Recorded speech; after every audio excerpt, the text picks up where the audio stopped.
할렐루야. 주 예수님 은혜 안에서 평안하셨습니까? 계속해서요 요한계시록의 말씀을 드리고 있는데요.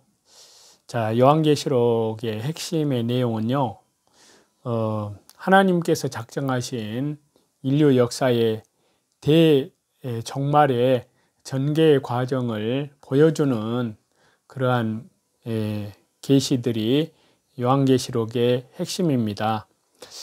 자, 이 말씀들은요, 요한계시록의 거의 대부분에 해당하는 요한계시록 4장부터 요한계시록 22장 5절에 기록이 되어 있는데요.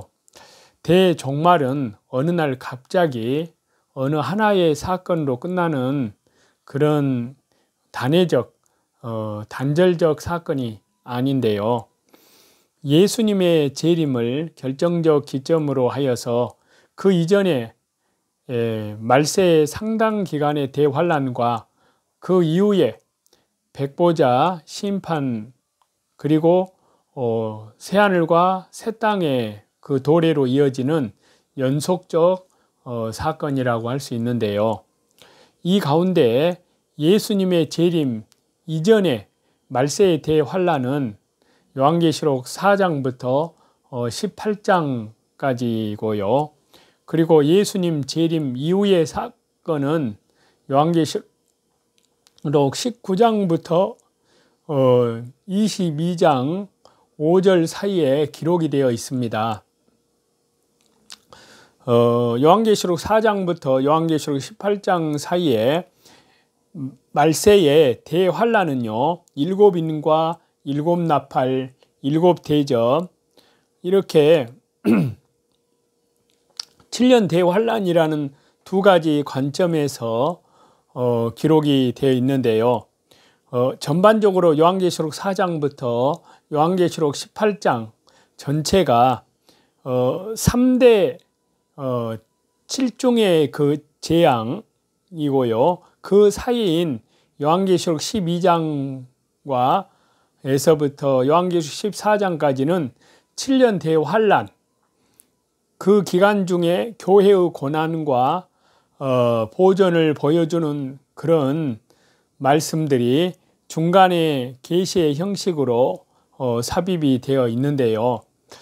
이러한 말씀의 문맥에서 이제 요한계시록 4장과 5장에서 드넓은 하늘에 그 펼쳐진 성부 하나님의 보좌와 어린 양의 등장으로 요한계시록 4장부터 18장까지의 말세의 대환란에 대한 묵시들이 열어서 보여주게 된 그런 상황과 설명이 주어져 있는데요.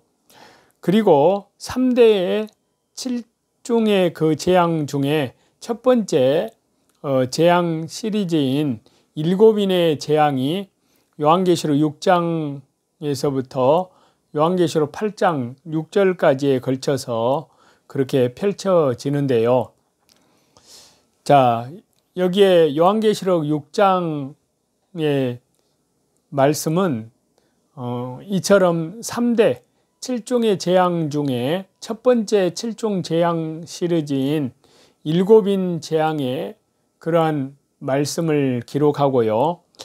요한계시록 6장 1절부터 요한계시록 8장 그 6절에 그 말씀에 대한 그런 시작하는 부분으로 첫째 인에서 넷째 인까지의 재앙, 그리고 다섯째 인의 재앙과 순교자들의 하나님께 대한 신원에 대한 간절한 기도, 호소에 대해서 기록을 하고 있습니다. 자, 그래서 요한계시록 6장 1절부터 8절까지 내용을 보면은요, 첫째 인에서 넷째 인 재앙까지의 그러한 말씀을 기록하고 있습니다. 여기에 보면 넷째 인까지의 각각의 인을 뗄 때마다 네 종류의 말을 탄 자가 등장을 하는데요. 여기에서 등장하는 흰말, 붉은 말, 검은 말, 청황색 말과 그 탄자들은 모두 말세에 하나님의 심판을 이루는 그러한 도구들로서요, 강력한 파괴력을 가지고 세상을 이제 하나님의 공의로 심판할 것임을 보여주고 있는데요.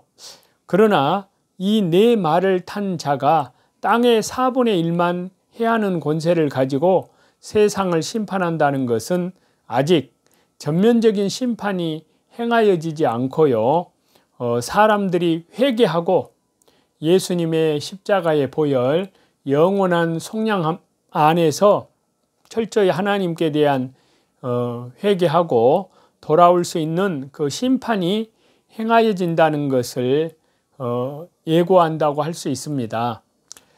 그리고 요한계시록 6장 9절에서부터 11절은요, 다섯 번째 인재앙의 그러한 말씀을 기록하고 있는데요. 여기에 다섯 번째 인재앙은 앞에 그 넷째 인재앙까지의 재앙들과는 그 성격을 조금 달리 하는데요.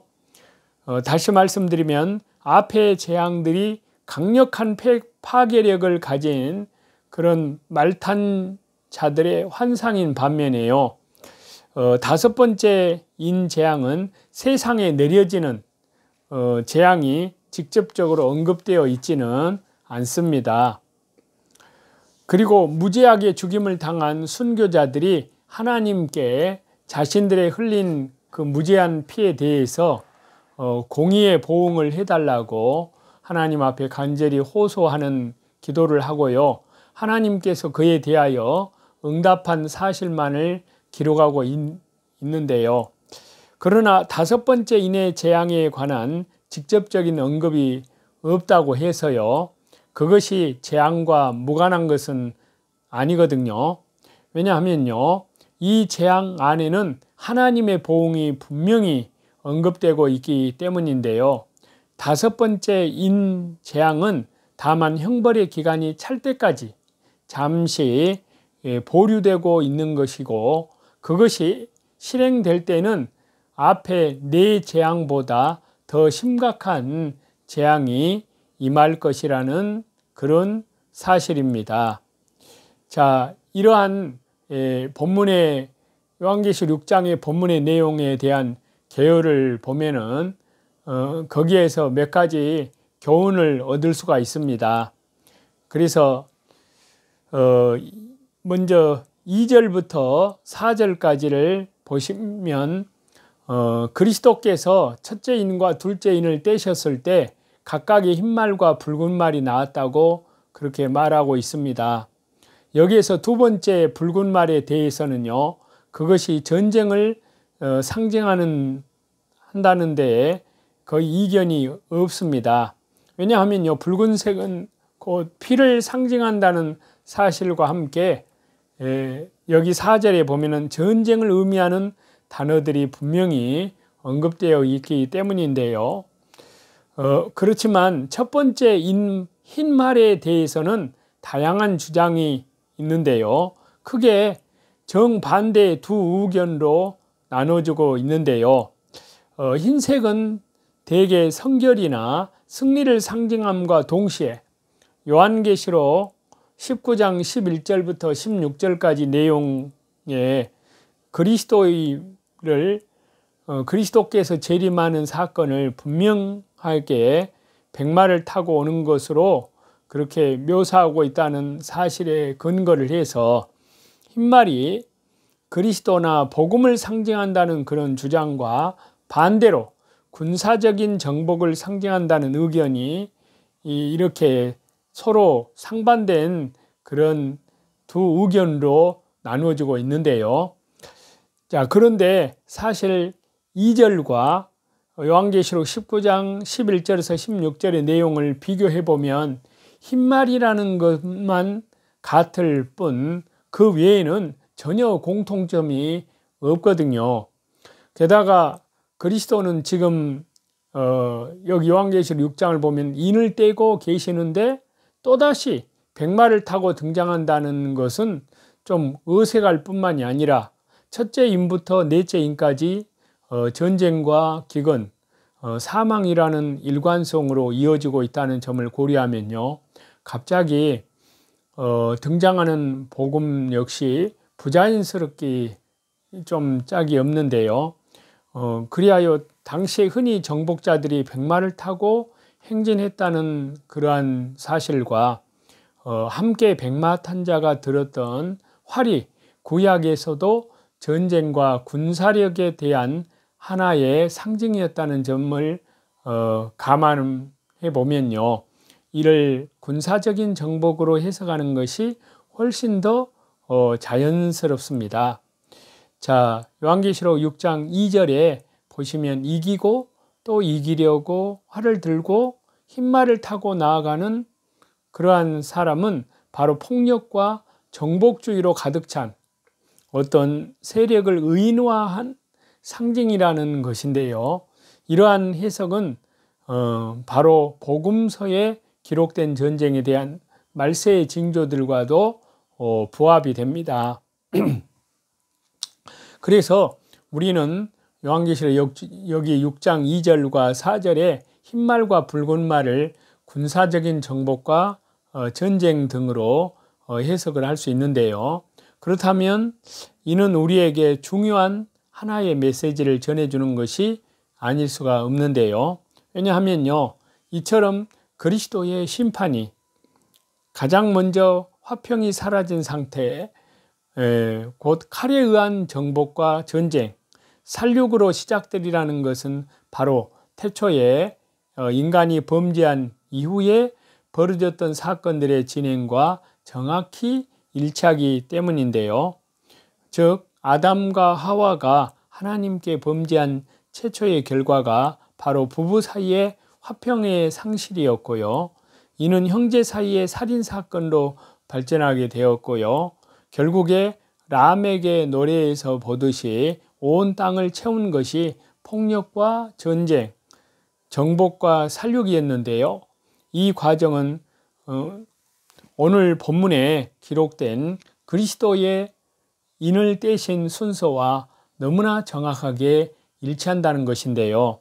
그리고 이러한 점에서 보면 인간의 죄에 대한 그리스도의 심판이 창세기의 순서를 따라 화평의 상실과 전쟁, 살육으로 시작되는 것은 어쩌면 너무나 당연한 일이라고도 할 수 있는데요. 그렇기 때문에 저와 여러분이 오늘 우리는 이러한 말씀을 통해서 개인적으로나 국가, 인류 전체적으로나 이처럼 평화가 없고 전쟁, 살육이 만연하게 된 근본적인 이유가 바로 인간의 죄로 말미암아 하나님과의 관계가 깨어졌기 때문임을 우리는 알아야 되는데요. 그리고 동시에 이 땅에 개인적으로나 사회적으로 평화가 이루어지게 하기 위해서는 하나님과 인간 간의 관계 회복이 선행되어야 함을 알아야 하는데요. 물론 우리는 그것을 아는 것으로 그치지 않고 우리는 이 세상이 하나님과의 올바른 관계를 회복해서 이 땅에 다시금 인간의 타락 이전의 평화 상태가 도래하게 하는 피스메이커들이 되어야 될 줄로 그렇게 압니다. 이를 위해서 우리는 무엇보다 먼저 복음을 널리 전해야 되는데요. 왜냐하면요, 하나님과의 관계가 깨어진 관계는 오직 예수 그리스도의 복음, 다시 말해서 그리스도의 십자가로만 회복이 될 수 있기 때문인데요. 그렇지만 저와 여러분, 우리가 복음을 전한다고 해서 언젠가 이 땅이 변하여 완전히 평화의 세상이 될 수 있는 것은 아니거든요. 만일 그렇다면 하나님은 굳이 이 세상을 멸하시고 새하늘과 새 땅을 지으실 필요가 없었을 것입니다. 하나님은 이 세상이 갈수록 악해질 것이기 때문에 이 세상을 멸하시고 새로운 땅, 새로운 하늘을 만드시겠다고 약속을 하신 것입니다. 다만 여기에서 우리가 알아야 할 것은 평화의 세상인 새하늘과 새 땅은 그냥 도래하는 것이 아니라는 것인데요. 신천, 그러니까 새하늘, 신지, 새 땅은 하나님의 복음이 온 땅에 편만하게 아주 꽉 차게 전파되어서 모든 족속이 복음을 듣게 될 때 비로소 도래하게 된다는 그런 사실인데요. 그래서 마태복음 24장 14절에 보면은 이 천국 복음이 모든 민족에게 증거되게 하여 온 세상에 전파되리니 그제야 끝이 오리라. 그러니까 복음 중심으로 하나님께서는 역사를 이끌어 가시고 거기에서 동력으로 이제 배가 되어서 그리고 마지막에 거기에서 그제야 끝이 오리라. 복음 위주로 역사를 하나님이 경영해 가시기 때문에 그런데요. 그래서 이사야서 52장 7절에도 좋은 소식을 가져오며 평화를 공포하며 복된 좋은 소식을 가져오며 구원을 공포하며 시온을 향하여 이르기를 네 하나님이 통치하신다 하는 자의 산을 넘는 발이 어찌 그리 아름다운고. 또 골로새서 신약성경 1장 20절에 보시면요. 그분의 십자가의 피로 화평을 이루사 만물고 땅에 있는 것들이나 하늘에 있는 것들을 그로 말미암아 자기와 화목해 되기를 기뻐하심이라. 아멘. 찬송 드리시겠습니다.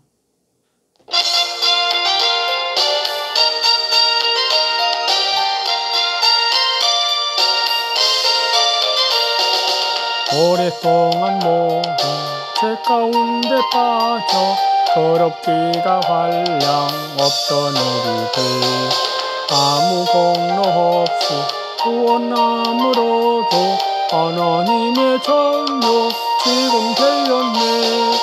주의 그 사랑 한량 없도다 찬송할지어다 예수님 공로. 주의 그 사랑 한량 없도다 찬송할지어다 예수님 공로. 주의 보혈로서 정결하게 씻겨 죄악에서 떠난 몸이 되었고 세상 근심부름 간 곳 없어지니 하나님의 빛이 영화롭도다.